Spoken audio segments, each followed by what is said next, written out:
उनका बहुत बड़ा योगदान है। क्या वे गौ हत्या पर रोक लग गई है तो दूध जो है प्रचुर मात्रा में है, लेकिन परेशानी एक थोड़ी सी यहाँ पर रही बुलंदशहर में। यहाँ पे गांव है चिंगावटी, वहाँ पर जो है स्याना में एक काफ़ी मात्रा में गौ हत्याएँ हुई थी, जिनको लेकर विश्व हिंदू परिषद के लोगों ने, बजरंग दल के लोगों ने, जिन लोगों ने हत्याएं की थी उनको गिरफ्तार करने की मांग की थी। उसमें बवाल मचा था सब, और ये बवाल काफ़ी भयंकर रूप ले गया। उसमें गोलीकांड भी हुआ और चिंगरावटी गांव का एक युवक सुमित पुलिस की गोली से मारा गया। उसमें एक इंस्पेक्टर भी गया, काम आ गया। पुलिस ने जांच करके तत्काल तो महाराज जी उसको शहीद का दर्जा दे दिया, लेकिन सुमित के परिवार वालों को आज तक न्याय नहीं मिला, जिससे गौ रक्षकों के जो गौ पालक हैं, गौ हितों की रक्षा कर रहे हैं, उनके मनोबल में कहीं ना कहीं कमी आई है। महाराज जी उसमें मार्गदर्शन देने की कृपा। ऐसा है कि शासन तंत्र की प्रशंसा तो आपने पहले ही कर दी, और मैं किसी राजनीतिक दल का नहीं हूँ। मेरी वाणी पर लोभ, भय, कोरी, भावुकता, अविवेक का 1% भी प्रभाव नहीं है। थोड़ा ध्यानपूर्वक और धैर्यपूर्वक सुनिए। इससे पहले जो आजकल हमारे लाडले प्यारे प्रधानमंत्री थे, उन्होंने 3 दिनों की अवधि में गोरक्षक गुंडे शब्द का प्रयोग किया था। ये गोभक्ति का परिचय था क्या? आप लोग भुलक्कड़ हैं संभवतः। किया था या नहीं? 3 दिनों में बीच के एक दिन छोड़ के गोरक्षक गुंडे पूरे देश में हुआ। आगे माननीय उच्चतम न्यायालय ने प्रधानमंत्री की बात को अपने शब्दों में उद्घोषित किया कि गोरक्षक गुंडों को दंड मिलना चाहिए। अब व्यावहारिक धरातल पर हिंदुओं को, फिर गोरक्षकों को तो लुंज पुंज किया गया है। अधिक से अधिक कोई उसकी आंखों के सामने गाय उत्पीड़ित हो तो गाली दे देगा या चांटा दिखाएगा या आँख दिखाएगा, उससे अधिक तो कुछ उसके पास है नहीं। तो आप जानते हैं, जब प्रधानमंत्री के पद पर आरएसएस के स्वयंसेवक रहने वाले वो हत्यारों के लिए तो कोई मंगलाचरण का प्रयोग नहीं किया, वो हत्यारों के लिए कोई शब्द का प्रयोग करते तो उनके हौसले पस्त होते। गोरक्षकों के हौसले पस्त कर दिया प्रधानमंत्री ने, और न्यायालय ने उस पर मोहर लगा दिया। मोदी जी भी मेरे सामने बाल गोपाल के समान बैठे। मैं एक संकेत करता हूँ बहुत सुशील विनम्र होकर, और आदित्यनाथ योगी जी की बात सुनिए। 3 साल इनके हो गए हैं। जब ये मुख्यमंत्री के पद पर प्रतिष्ठित हुए तब इन्होंने बूचर खानों पर प्रतिबंध लगाया। बात सच्ची है ना, बरगला तो नहीं रहा हूँ। आवाज़ उठी, बुलंद शायद है ना, तो आवाज़ बुलंद की गई। उनको एक वाक्य बोलना पड़ा जो बहुत ही विचित्र है। अवैध बूचर खानों पर मैंने प्रतिबंध लगाया। इसका अर्थ है कि उत्तर प्रदेश में बूचर खाने के 2 भेद हैं, वैध और अवैध। वैध जिस किसी राजनीतिक दल ने तो कभी घोषित किया होगा ना। जब आप बहुमत में हैं तो उनको वैध क्यों अभी रहने दे रहे हैं? मुख्यमंत्री का यह वाक्य था अपनी बचत के लिए सही, हमने अवैध बूचर खानों पर प्रतिबंध लगाया, तो स्पष्ट ही है कि वैध बूचर खाने के माध्यम से गोहत्या हो तो हमें कोई आपत्ति नहीं। ये कौन सी गोभक्ति है? देखिए, सत्य तो सत्य है। आगे लीजिए, उत्तर प्रदेश है ना, मैनपुरी इत्यादि जिले हैं, थोड़ा ध्यानपूर्वक सुनिए। अवैध बूचर खाने पर प्रतिबंध लग जाने के कारण गोवंश को कटने की संख्या कुछ कम हो गई।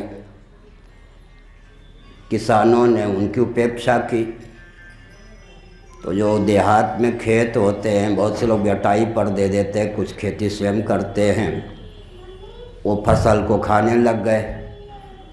अब स्थिति ये है कि वो किसान भी अंदर अंदर मनाते हैं कि कोई इनको पकड़ के कटनी खाने में ले जाके काट दे।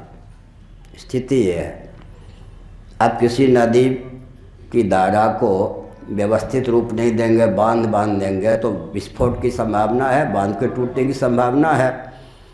अवैध बूचड़खाने पर प्रतिबंध लगने के बाद गोवंश के संरक्षण का प्रकल्प कहाँ चला फिर। तो इसलिए हमने संकेत किया। फिर भारत के विभाजन के बाद में भारत को स्वतंत्रता मिली और अभी भारत में हिंदू एक नंबर के नागरिक नहीं हो पाए हैं। किनको संतुष्ट करने के लिए, किस तंत्र की दास्ता मोल लेने के लिए, प्रश्न चिन्ह है। बहुत से पार्टियों ने, विशेषकर कांग्रेस ने केंद्र में बहुत से प्रांतों में शासन किया। भाजपा ने भी केंद्र में वाजपेयी जी के माध्यम से शासन किया था। मोरारजी के शासनकाल में अटल बिहारी वाजपेयी जी आदि सम्मिलित हुए थे, एक संकेत है। लेकिन इस पर किसी का ध्यान गया कि स्वतंत्र भारत में, विभाजन के बाद के स्वतंत्र भारत में जब हिंदुओं को एक नंबर का नागरिक अब तक नहीं घोषित किया जा सका, तो किन तंत्रों को संतुष्ट करने के लिए। फिर एक प्रश्न उठता है, हिंदू मुसलमान के नाम पर देश का विभाजन हुआ, यह तो सत्य है। विभाजन किया किसने? अंग्रेज़ों ने। यह भी सत्य है या नहीं? अंग्रेज़ों ने क्रिश्चियन और हिंदू के नाम पर देश का विभाजन क्यों नहीं किया? वो मुट्ठी भर थे। 90 वर्षों तक अंग्रेज़ों ने आधे भारत पर शासन किया था। ईस्ट इंडिया कंपनी के अवधि छोड़कर मैं बता रहा हूँ, पूरे भारत पर क्रिश्चियनों का शासन नहीं हुआ। 90 वर्षों तक हुआ आधे भारत पर। ऐतिहासिक तथ्य यही है। 150 से अधिक हिंदुओं को वे क्रिश्चियन नहीं बना सके। गोरी काली चमड़ी का भेद होने के कारण रोटी बेटी का संबंध क्रिश्चियनों के साथ, अंग्रेज़ों के साथ हिंदुओं का नहीं हो सका। भारत में पहली गोरी चमड़ी का व्यक्ति कौन आया था? सिकंदर। ये भी ध्यान रखने की आवश्यकता है। लेकिन मुसलमानों के साथ उनके शासनकाल में रोटी बेटी का हिंदुओं से संबंध हो गया था। उनकी जनसंख्या इतनी अधिक थी कि उसके आधार पर भारत का विभाजन करवाया अंग्रेज़ों ने, क्रिश्चियनों ने। अब जो कुछ नागरिक शोधन बिल ये सब आया, प्रश्न उठता है कि उसमें क्रिश्चियन तंत्र को छूट क्यों दिया? किस आधार पर? अमेरिका को प्रसन्न करने के लिए? एक प्रश्न उठता है। ट्रंप जी ने पहली बार साहस किया है।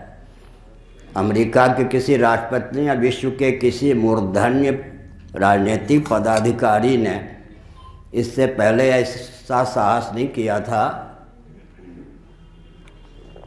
जो साहस ट्रंप ने किया। मैं नहीं बोल रहा हूँ, ट्रंप के शब्दों का अनुवाद कर रहा हूँ। इस्लामिक एडजेक्टिव या विशेषण का प्रयोग किया या नहीं? लेकिन भारत में आने के पहले मोदी जी की प्रशंसा की। भारत से फिर लौटने के बाद भी 4 दिन पहले मोदी जी की प्रशंसा की, बहुत अच्छी बात। पर ट्रंप जी ने भारत में प्रवेश के पहले क्या टिप्पणी की थी? मोदी जी हमारे बहुत प्यारे हैं, मित्र हैं, लेकिन भारत में धार्मिक स्वतंत्रता नहीं है। जब आप मुस्लिम तंत्र को अपनी दृष्टि में कुछ और समझते हैं तो सीधी बात है कि खुली छूट नहीं है मानो हिंदुओं को क्रिश्चियन बनाने की। तो ट्रंप जी की अंदर की भावना तो स्पष्ट हो गई कि भारत को आप क्रिश्चियन राष्ट्र बनने दीजिए, हिंदुओं को अल्पसंख्यक होने दीजिए। समझ गए ना? तो हमारे मैत्री के हाथ जो होते हैं वो भी हमारे लिए बहुत घातक होते हैं। मैं जानता हूँ कि प्रधानमंत्री को पूरे विश्व के साथ तालमेल बैठाना पड़ता है, लेकिन वाजपेयी जी जब मुशर्रफ जी से हाथ मिलाने जा रहे थे, उस समय आप लोग कम थे, मीडिया तंत्र कम होने के कारण हमारी बात भारत स्तर पर फैल जाती थी। अब मीडिया तंत्र अधिक होने के कारण प्रांतीय स्तर पर भी फैल पाना कठिन है। मैंने कहा था वाजपेयी जी सावधान, आपके हाथ न तोड़ दिए जाएं। हुआ वही। तो हमने एक संकेत किया कि प्रधानमंत्री बहुत अच्छे हैं, मेरे लाडले प्यारे हैं, मुख्यमंत्री भी यहाँ के मेरे बहुत परिचित हैं और मैं उनको संत वेश में देखकर प्रसन्न होता हूँ। उनके पूज्य गुरुदेव से भी मैं परिचित था। महंत दिग्विजय नाथ जी का भी मैंने फिरोजाबाद में संत वेश में जब मैं था उन दिनों भी प्रवचन सुना था। 3 पीढ़ी से मेरा परिचय है। तो मैंने संकेत किया कि वस्तु स्थिति यह है कि विभाजन के बाद का जो भारत स्वतंत्र है उसमें भी स्थिति ऐसी विकट हो गई है कि कम्युनिस्ट तंत्र, क्रिश्चियन तंत्र, मुस्लिम तंत्र, इन सबको किनारे करना भी कठिन, इनको मिला लेना भी कठिन, इनके वार को सहन करना भी कठिन। तो एक बहुत विषाक्त वातावरण भारत का बना दिया गया। ये अंग्रेज़ों की कूटनीति है। उस कूटनीति को परख कर आवश्यकता है कि मोदी जी या अन्य जो राजनीतिक दल हैं वो भारत के हितैषी होकर आपस में मिल करके अंग्रेज़ों की कूटनीति को विफल करने के मार्ग पर चलें। पहले निश्चित करें कि अंग्रेज़ों की कूटनीति को विफल करने की क्या क्या विधा हो सकती है।